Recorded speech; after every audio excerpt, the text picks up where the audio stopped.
원래 제 설교문에는 좀 더 깁니다, 제목이. 근데 이 때문에 어떻게 해서든지 부활에 참여하라가 원래 설교 제목입니다. 그런데 너무 길어서 부활에 참여하라고 짧게 해놓았습니다. 어떻게 해서든지 부활에 참여하라. 오늘 3장 11절에 사도 바울이 했던 이야기입니다. 어떻게 해서든지 죽은 자 가운데에서 부활에 이르려 하노니 라고 하는 사도 바울의 이 말에서 오늘 설교 제목을 따왔습니다. 세상에 아이들에게, 특별히 청소년들에게, 아이들에게 세상에 제일 무서운 게 뭐야? 라고 물어보면 보통 애들이 뭐라고 얘기할까요? 귀신 되게 좀 무서워하더라고요. 근데 좀 어떤 귀신이 무섭니? 이런 귀신이 뭐가 무섭습니까? 어떤 귀신이 무섭습니까? 처녀 귀신, 총각 귀신, 달걀 귀신, 뭐 여러 가지 귀신들이 있대요. 근데 세상에 근데 여러분 제일 무서운 귀신이 어떤 귀신인지 아세요? 무식한 귀신이 제일 무섭습니다. 글자 모르는 귀신이 제일 무서워요. 왠지 알아요? 부적을 붙였는데 부적을 읽을 줄 몰라. 그렇기 때문에 부적을 썼는데 이게 나쁜 건지 모르기 때문에 그게 제일 무서운 귀신이에요. 사람 중에는 뭐가 제일 무섭습니까? 어떤 사람이 제일 무서운지 아세요? 사람으로 제일 무서운 사람은요, 죽음이 모든 문제의 해결이라고 믿는 사람이에요. 죽음, 데스라고 하는 그것이 모든 문제의 해결 방법이라고 믿는 사람이 제일 무서워요. 무슨 말이냐면, 야, 죽이면 그만이다. 죽이면 그만이다. 죽이면 완전 범죄를 꿈꾸면서 다른 사람을 해야 하고, 죽이는 이 사람들이 무서운 거죠. 아무도 모를 거라고 생각하는 거죠. 내가 이 사람들을 죽여도 아무런 혜택, 답은 없다고 생각하니까 죽음이 답이라고 생각하는 사람은 무섭고, 반대도 무서워요. 나 죽으면 끝이다. 나 하나 죽으면 끝이다. 라고 믿는 것도 참 무서운 거예요. 죽음이 끝인 것처럼, 죽음이 모든 문제의 해결인 것처럼 생각하는 것이 정말 무서운 사람이고 위험한 사람들인 거죠. 죽음은 끝이 아니기 때문에 그래요. 사도 바울은 고린도전서 15장 32절에서 죽은 자가 다시 살아나지 못한다면 내일 죽을 터이니 나는 먹고 마시자 하랴 라고 기록했어요. 누가 그래요? 사도 바울이라고 하는 그 위대한 사도 바울이 얘기했다고요. 뭐라고? 죽은 자가 다시 살아나지 못한다면, 그러니까 죽음이 끝이 아니라고 한다면 나는 당장 나 내일 어차피 다 죽을 텐데 나는 먹고 마시고 하루를 즐기겠다는 거예요. 그럼 무슨 얘기예요? 반대로 얘기하면 죽음이 끝이 아니라는 거예요. 죽은 다음에 다시 살아남이 있다는 거예요. 사실 내일이 있다고 믿는 사람과 믿지 않는, 내일이 없다고 하는 사람들 사이에는 엄청난 차이가 있겠죠. 소망이 있는 사람과 소망이 없는 사람들 사이에는 엄청난 차이가 나요. 오늘은 어떻게 사느냐, 태도를 알 수 있어요. 내일이 없다고 하는 사람들은 뭐예요? 오늘 그냥 두 가지로 빠져요. 허무주의 아니면 쾌락주의예요. 어차피 없어지는 건데 모든 것이 헛되고 헛되니 살아가는 거예요. 허무주의. 또 하나는 쾌락주의. 모든 것이 헛되니까 이 순간에 즐기자. 어떻게? 내 쾌락을 중심으로 여기서 내가 즐거우면 되는 거야. 내 삶이 행복하면 끝이지. 하고 오늘을 즐겨버리는 거예요. 이게 내일이 없고 죽음이 끝이라고 믿는 사람들은 이 두 가지로 빠지게 돼 있어요. 그런데 그리스도인들은 뭘 믿는 거냐면 죽음이 끝이 아니라 다시 살아남이 있다는 것입니다. 다시 살아나면 두 종류가 있죠. 심판의 부활이 있고 영광의 부활이 있어요. 다시 살아나는 것은 다 살아나요. 예수님을 믿지 않는 이들도 다 다시 살아날 거예요. 그런데 어떤 이는 심판하기 위해서 부활하는 거고, 어떤 이는 상을 주기 위해서 영원한 천국 그 자리로 부르기 위해서 다시 살아나요. 기독교에서 이 부활은요, 핵심이에요. 이 부활이 없으면 기독교는 사라지는 거예요. 이 부활절날 우리가 왜 이렇게 즐겁고 행복하게 삽니까? 왜 이 어려운 시기에도 같이 모여서 예배합니까? 왜 우리 세자매들이 모란봉 예술단처럼 옷을 입으며 왜 워십을 합니까? 부활은 기독교의 핵심이기 때문에. 인도의 선교사였던 썬다신이라고 하는 이가 있는데요. 그는 오랫동안 힌두교에 몰두해 있었어요. 그러다가 그가 기독교로 넘어왔어요. 워낙 영향력이 컸던 사람이기 때문에 그에게 대학 교수가 질문을 했습니다. 당신은 오랫동안 힌두교를 믿었었는데 갑자기 기독교를 믿게 된 이유가 뭡니까? 선사층이 딱 한마디를 했어요. 부활하신 예수가 살아있기 때문입니다. 다시 계신 예수님이 지금도 여전히 살아계시기 때문입니다. 그걸 확인했다는 거예요. 만약 여러분 부활이 없다면요, 우리가 하는 모든 수고와 우리 모든 믿음은 헛것이에요. 우리가 남을 사랑해야 할 이유가 뭐가 있습니까? 참아야 할 이유가 무엇이 있습니까? 빼앗아도 모자라는 이 세상 속에서 호구처럼 남들에게 주어주며 베푸시는 이유가 무엇입니까? 부활이 있기 때문에 그렇습니다. 다시 삶이 있기 때문에 그렇습니다. 그렇기 때문에 이 악물고 살아가는 거고 육신을 저 복종시키며 베푸는 것입니다. 그게 부활의 힘입니다. 어떤 사람들은 부활을 어떤 자연현상처럼 이야기합니다. 겨울이 오면 겨울이 왔다가 봄이 되고 봄이 오면 가을이 되고 겨울이 여름이 되고 이런 세월의 순환처럼 이야기합니다. 그러나 기독교 부활은 그런 것이 아닙니다. 동물의 세계에서 보는 환상이나 윤회, 불교에서 말하는 그런 것도 아닙니다. 기독교에서 믿는 부활은 죽은 자를 살리는 재창조의 능력입니다. 사람에게는 죽이는 능력은 있습니다. 누군가를 죽일 수는 있습니다. 그런데 살릴 수는 없어요. 그게 사람의 한계예요. 그런데 하나님은 죽은 자를 살리려고 하십니다. 그게 창조주와 피조물의 근본적 차이예요. 이것은 숨이 돌아갔던 자를 다시 살리는 어떤 이런 응급과 같이 그런 게 아니라 새로운 몸으로 창조하셨음을 우리는 봅니다. 우리가 사도신경을 보통 교회들은 사도신경을 그냥 외우죠. 눈 감고 사도신경을 고백하겠습니다. 쫙 외운단 말이에요. 근데 우리 교회는 그렇게 하지 않고 한 절씩 읽는 이유가 있어요. 제가 질문하고 여러분이 대답하는 이유가 있어요. 사도신경을 주문처럼 하지 말라는 거예요. 거기에 뭘 믿습니까? 우리는 뭘 믿는다고요? 몸의 부활을 믿습니다. 영혼이 다시 태어나는 게 아니라 우리의 몸이 다시 살아날 것을 믿습니다. 새로운 몸을 입을 거라는 것을 믿습니다. 제가 그래서 헬스를 잘 안 하는 거예요. 새로운 몸을 입을 거예요. 새로운 몸을 믿을 거예요. 새로운 몸으로. 어떤 몸인지는 알 수 없지만 예수님의 부활에서 잠깐 볼 수 있는 것은 제자들이 다 그 두려움 가운데 다락방에 다 숨어 있었을 때 문이 3중으로 닫혀 있었거든요. 그런데 예수님이 슉 하고 들어오신단 말이에요. 뭔가 특별한 것이 있어요. 또 부활하셨을 때 막달라 마리아를 만났을 때 마리아가 만지려고 했잖아요. 그러니까 만지지 마라. 나 하늘나라 갔다 와야 돼. 라고 한다는 것은 새로운 몸이라는 것이에요. 깨끗한 것. 그리고 또 근데 몸은 우리가 얘기하는 영혼처럼 희미한 그런 것은 아니에요. 왜냐하면 또 예수님은 요한복음을 보면 제자들이 만들어 놓은 떡과 물고기를 먹으셨다는 거예요. 영혼처럼 먹지는 못해요. 근데 이 주님은 제자들이 만들어 놓은 그 떡을 굽고 생선을 먹었어요. 얼마나 감사한지 모르겠어요. 천국에 먹을 것이 있대요. 저는 그것을 믿고 살아요. 먹을 것이 있대요. 새로 어떤 것인지는 모르지만 이런 파편적인 것들을 알 수 있어요. 새로운 몸으로 다시 재창조될 것을 우리는 믿어요. 마치 흙에서 아담을 만드셨던 그 하나님의 능력이 또 뼈의 하나에서 하와를 만드셨던 그 하나님의 능력이 우리의 몸을 새롭게 변화시킬 것을 저는 믿습니다. 그게 진짜 부활입니다. 이 부활을 믿었던 사람들, 우리가 잘 아는 것처럼 베드로 말만 뻥뻥하고 나는 예수님 절대 안 버립니다 해놓고서는 3번 부인하고 도망치는 비겁함의 대명사라고 했던 이 베드로가 사도행전으로 하면 갑자기 바뀌어요.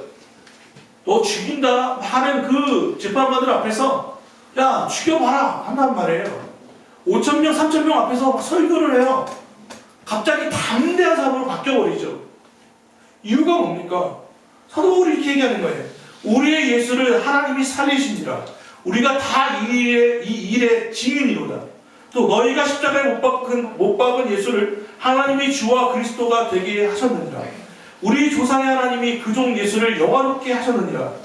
사람들은 예수를 죽였고 하나님은 예수를 부활시켰습니다를 믿고 있었던 거예요. 안다는 게 참 중요해요. 우리가 뭘 아는 거예요. 오늘 사도 바울이 얘기하는 게 그거잖아요. 예수님을 아는 지식이 너무 고상하다. 그냥 모든 것을 해로 여기고 똥으로 여긴다는 거예요. 뱃속물이 똥이잖아요. 똥처럼 여긴다는 거예요. 예수님을 아는 게 정말 중요하대요.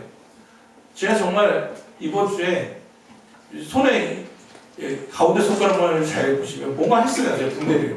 이게 엄청나게 크게 다친 것처럼 보이시지만 아니에요. 이 중지에 염증이 났어요. 아시는 분은 아시지만 손톱 잘못 깎으면 거기에 세균 들어가서 아프거든요. 되게 빨갛게 하면서 욱신욱신하고 아파요. 이거를 계속 부어오르는데 방법이 없는 거예요. 그래서 저희 우리 가정의 지도자이신 우리 아내에게 여쭤봤어요. 이때는 어떻게 해야 합니까? 근데 그분이 말씀하셨어요. 골마야 하느니라. 그래가지고 골마야 짠다는 거예요. 근데 이건 계속 부어만 오르고 곪지는 않는 거예요. 한 7일 정도를 계속 골마라. 내가 너무 아프니까 짜야지 했단 말이에요. 그러다 드디어 골맞습니다. 모든 이쪽이 다 노란색으로 변했습니다. 할렐루야. 그래서 이제 병원에 갔어요. 이제 짜달라고. 병원에 여기 한 사람이 다 갔어요. 짜짰더니 고름이 정말 엄청 나오더라고요. 그러면 원장님이 물어보는 거예요. 언제부터 아팠습니까? 한 7일 정도 됐습니다. 엄청 아팠을 텐데 왜 이제 왔어요? 골마야 한다고 해가지고요. 바로 왔어야죠. 엄청 아팠을 텐데. 저는 그 눈빛을 잊지 못합니다. 그 한심해하는 그 눈빛을. 그래서 가족 톡방에 올렸습니다. 짧게 한마디 썼습니다. 왜 이제 왔냐며. 원장님의 그 눈빛이 아직도 기억나. 알았어요. 아는 게 중요해요. 아는 게. 제가 작년에 카니발을 저희 가족이 사주셔서, 저희 누님 가족이 사주셔서 제가 차가 바뀌었습니다. 그 전에도 카니발을 타고 있었죠. 새 차를 바뀌었잖아요. 그런데 새 차에 뒤에 차에 워시액이 안 나오는 거예요. 제가 작은 6월에 차를 했으니까 벌써 9개월이 됐잖아요. 차 워시액이 안 나요. 참다가 이번 주일날 여기 병원 했겠다 갔어요. 정비사에 갔습니다. 기다렸습니다. 왜 오셨습니까? 이거 차 뒤에 워시액이 안 나와가지고요. 접수하고 대기실에 기다리고 있는데 저를 불러요. 제가 있는 차까지 갔어요. 다 되는데요. 안 되던데요. 그분이 나를 보면서 이렇게 물어봤어요. 작두법은 아세요? 제가 카니발만 5년을 놀았거든요. 이거 끝에까지 이렇게 미는 거 아니에요? 바뀌었어요. 누르는 거예요. 누르는 거더라고요. 눌렀더니 잘 나와요. 9개월 동안 몰랐어요. 이 두 가지 일을 보면서 제가 느낀 게 뭐냐면 진짜로 알미라는 게 얼마나 중요한가. 근데 뭘 안 하는 거예요. 멍청하면, 무식하면, 잘 모르면 대가를 치러요. 기독교인에게 진짜 안 하는 게 뭔지 아세요?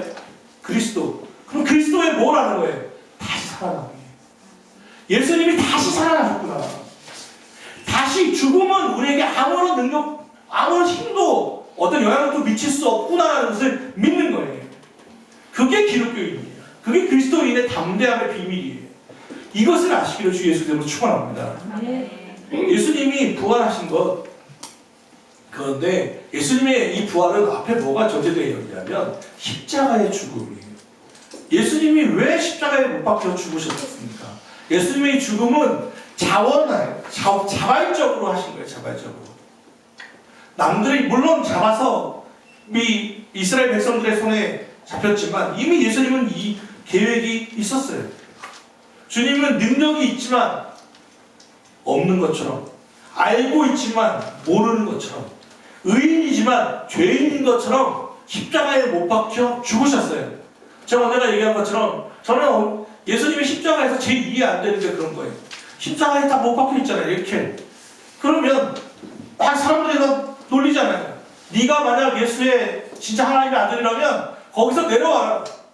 야, 나 다른 자를 살리면서 너는 왜 살리지 못하느냐? 다시 내려와라 라고 했을 때 만약 제가 십자가에 못 박혔던 사람이라고 하면 예수님이라고 한다면 저는 오른팔에 힘을 딱 줄 겁니다. 딱 주면 여기에 못 박혔던 못이 딱 하고 날아가서 나 놀린 놈 이마에 딱 하고 박히는 거죠. 이쪽도 딱 하고 힘 주면 못이 딱 해가지고 놀렸던 입에 딱 박히는 거죠. 그것은 십자가에서 허공 납부라고 혹시 아십니까? 허공을 걸어서 딱 내려와가지고 그런 목을 딱 잡으면서 이제 믿을래 안 믿을래 했을 거예요. 내가 예수님이라면. 그런데 예수님은 그런 능력이 있음에도 불구하고 아니 창조주이심에도 불구하고 그렇지 않으셨어요. 묵묵히 십자가에 못 박혀 죽으셨어요. 왜? 여기 십자가 신성아님 아까 보냈던 사진 하나만 좀 보여주세요. 잘 보일지 모르겠습니다. 예수님이 십자가에 못 박혀 죽으신 이유의 목록이 하나 있습니다. 예수님이 십자가에서 치르신 계산서, 영수증이에요. Jesus paid it all. 이것을 모두 다 예수님이 다 계산했다. 뭐에 대해서? 신, 죄에 대하여. 그렇죠? shame, 부끄러움, 우리의 수치에 대하여. pain, 우리의 고통에 대하여. past mistake, 내가 과거에 잘못했던 실수들에 대하여. rejection and loneliness, 나의 거절된 것, 나의 외로움에 대한 가격. 그리고 slave to sin, 죄의 노예로 살아가는 것. 그리고 영적인 죽임. 이 모든 것에 대하여 예수께서 뭐 했다는 거예요? 십자가에서 이미 값을 다 치르셨다. 이것을 이 가격을 치르기 위해서 예수님이 돌아가셨어요. 그래서 돌아가시면서 마지막 했던 말씀이 뭐예요? 내가 다 이루었다. 그게 헬라어로 테텔레스타이거든요. 이 거래에서 내가 다 치렀어. 내가 값 다 지불했어. 다 이루었다고 번역하는 말이 그거예요. 원래 정확하게 번역하려고 하니까 내가 계산 끝냈어 라고 해야 돼요. 내가 계산 끝냈어. 이 모든 것에 대하여 주님은 가격을 다 치르셨어요. 이게 십자가의 죽음이었어요. 그리고 나서 3일 후에 다시 살아난 거예요. 그러면 이제 우리가 어떻게 살아내냐는 거예요. 예수님이 이제 가격을 다 치르셨으니까 우리는 이제 마음껏 내 마음대로 내 뜻대로 살면 됩니까? 나는 이제 구원 받았으니까 죄값 다 치렀으니까 다시 또 죄를 짓겠습니까? 하나님 예수님이 이렇게 살았으니까 어떻게든지 부활에 참여하라고 하는 것은 또 사도 바울이 얘기하는 것처럼 내가 이미 얻었다 함도 아니요 온전히 이루었다 함도 아니라 오직 내가 그리스도 예수께 잡힌 바 된 그것을 잡으려고 달려가더라. 이 말이 뭐예요? 예수님이 이미 다 이렇게 치르셨으니까 나는 내 마음대로 살겠다가 아니라 예수님이 당한 그 고난을 나도 이제 동참하겠다는 거예요. 죄의 노예로 살지 않고 의의 노예로 살겠다는 거예요. 하나님의 종으로 살겠다는 거예요. 죄값을 다 치렀으니까 나는 뭐로 살겠다는 거예요? 의롭게 살겠다는 거예요. 믿음을 살겠다는 거예요. 그게 사도 바울의 고백이에요. 이것은 내가 천국을 가느냐 못 가느냐의 문제가 아니라 이미 값을 다 치르셨으니까 그 사랑에 감격하여서 의무로 이거 반드시 해야 하는 율법의 문제가 아니라 사랑의 율법. 주님을 이 값을 치르신 예수님을 사랑하기 때문에 나는 사랑하며 순종하며 살아가겠습니다. 그게 오늘 사도 바울의 빌립보를 요약하면 그 말씀입니다. 사랑하는 여러분, 이 부활의 기쁨을 여러분 가정과 이 나라의 땅 가운데 흘러넘치기를 정말 주의 그대로 소망합니다. 주님의 이 부활이 우리의 아는 지식으로만 또는 매년 달걀 먹는 날로만 받아들여지지 않기를 바라요. 내 안에 부활의 기쁨이 있는가? 내가 다시 살아남에 대한 기쁨이 있는가? 내가 비록 이 땅에서 다른 사람은 다 몰라도 우리 하나님은 나를 알고 계시지. 다시 살아나신 예수님이 나와 함께 하시지. 나와 함께 하시지. 라고 하는 이 담대함, 임마누엘의 기쁨이 우리 가운데 있는지, 내 안에 있는지를 점검할 수 있기를 바랍니다. 한국인들은 사순절을 잘 지킵니다. 사순절은 40일입니다. 그래서 사순절은 다 말하지 않아도 금식도 하고 다 묵상하며 잘 보냅니다. 우리나라 정서와 잘 맞기 때문에 그래요. 유교적 정서와. 그런데 이 부활절기는 언제까지냐면 50일 후 오순절 성령 강림절 전까지 이 7일주간을 기쁨의 절기 50일이라고 합니다. 교회력에서 그렇게 지킵니다. 그래서 이 7일주간 49일 이 동안은 뭐냐면 기뻐하며 살아가는 거예요. 사순절에 여러분이 성경을 묵상하며 고난에 참여하셨다면 이제 50일은 부활의 기쁨에 참여하실 수 있기를 바랍니다. 어렵고 좀 힘들고 해도 주님이 다시 살아났으니까 조금 더 양보하고 조금 더 섬기고 주님이 다시 살아났으니까 이미 다시 또 주님이 갚아주실 거니까 좀 어리석은 사람처럼 살아가는 것도 좋지 싶습니다. 사도 바울의 말씀으로 오늘 말씀을 정리합니다.